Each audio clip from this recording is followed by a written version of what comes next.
Hi, Tommy. My name is Shelley, and I'm kind of going to give you a bit of story before I ask my question here because it's relevant to this.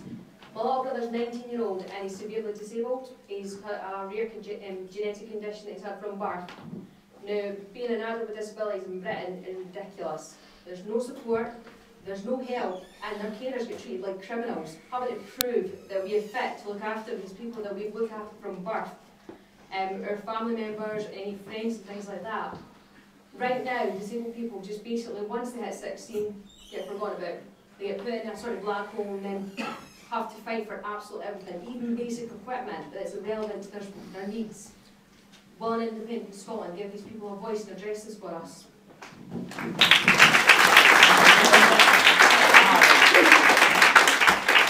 Thanks very much, Shelley. And do you know, yet again, no passion. What age are you, Shelley, if you don't mind me asking? 23. 23 years of age. Shelley contacted me on Facebook before coming up to ask if I would sign a petition or a campaign. Let me take your pictures. Oh, right, take pictures, right. And I said, absolutely, definitely. But what passion, and what compassion as well. Someone who's committed to looking after her brother because he needs looking after. And you know, I have long fought for, I tried to raise a private members bill to do this, and unfortunately we were only limited to 2 private members bills, so I couldn't introduce it, but I did do a lot of research into it. And what I want us to do in an independent Scotland is I want to recognise carers as employees. I want carers to be paid a wage. I want them to be paid a living wage. And the way I put this to you, see if all of the carers in Scotland, and there are hundreds of thousands of them, see if they downed tools tomorrow, we couldn't cope. We couldn't cope. We couldn't care for people. We couldn't care for people the way these carers do. And why do they do it? Because they love their partners, their siblings. They show basic human solidarity. Many of them give up good jobs. Anybody can be struck with an illness. Anybody can become someone who needs full-time care. In my opinion, if we were to recognise that care by paying carers a living wage, it would mean that they wouldn't have to care and work. Because that's no life whatsoever. That's no life. And the point I would make relates to what I said earlier about the basics of economics. Instead of forcing carers to come to you with a begging bowl and to prove that they're poor enough to get some support, we treat them disgracefully with carers allowance. Carers allowance wouldn't buy you a week of messages, never mind to look after somebody.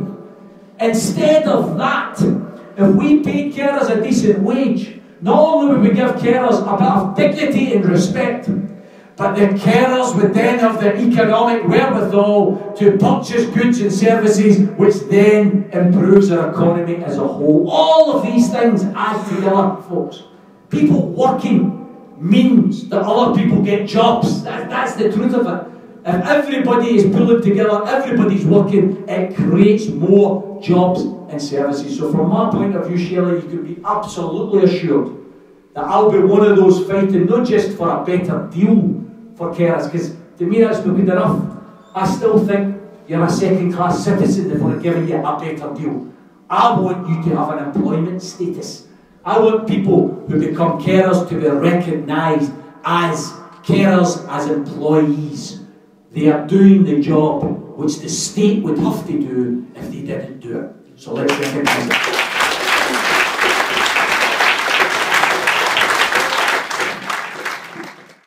I might not be a bother to other people, but why do we have to recognise the Queen still to be the head of Scotland as the state of Scotland, whereas if you're to be free and independent, the Queen has no place to overrule over Scotland?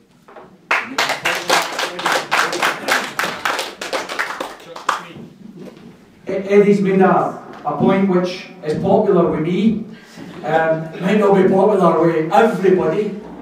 It's not a priority. I am going to say that I don't think it's a priority, but I do think it's important. And that is, if we want a modern democracy, then how the hell can you have an unelected monarch having any power?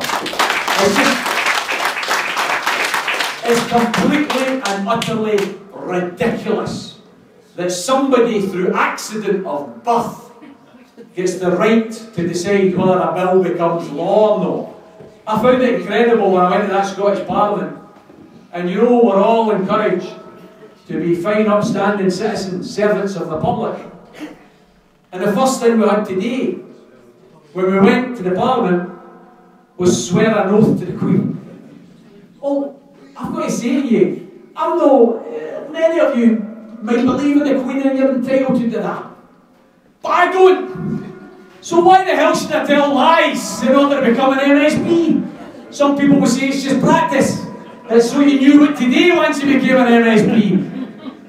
What I did is I raised my clenched fist and I said the words, not correctly, but I said the words. But I did consider not taking up my seat. And I said, I went to the presiding officer and I said, look, this is nonsense. I don't believe in the Queen. I'm not having a go at anybody else that does, but I don't believe in her. How can you possibly, in a modern Parliament, 1999, we're just about to enter the 21st century, and you want me to swear an oath to somebody I don't believe in? And he said, well, if you don't do it, within 28 days there'll be a by-election. I said, okay then, what if I win the by-election?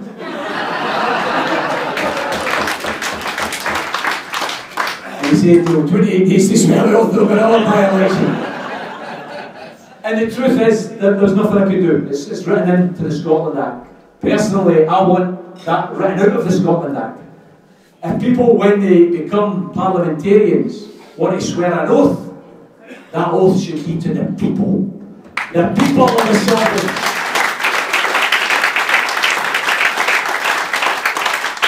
The people of the sovereigns, as far as I'm concerned, not an unelected monarch. As I've said before at the other meeting, I don't wish to be facetious in any way, shape or form, but when I hear the leaders of the SNP talk about a slimmed down monarchy, I think, no, I don't want them on a diet.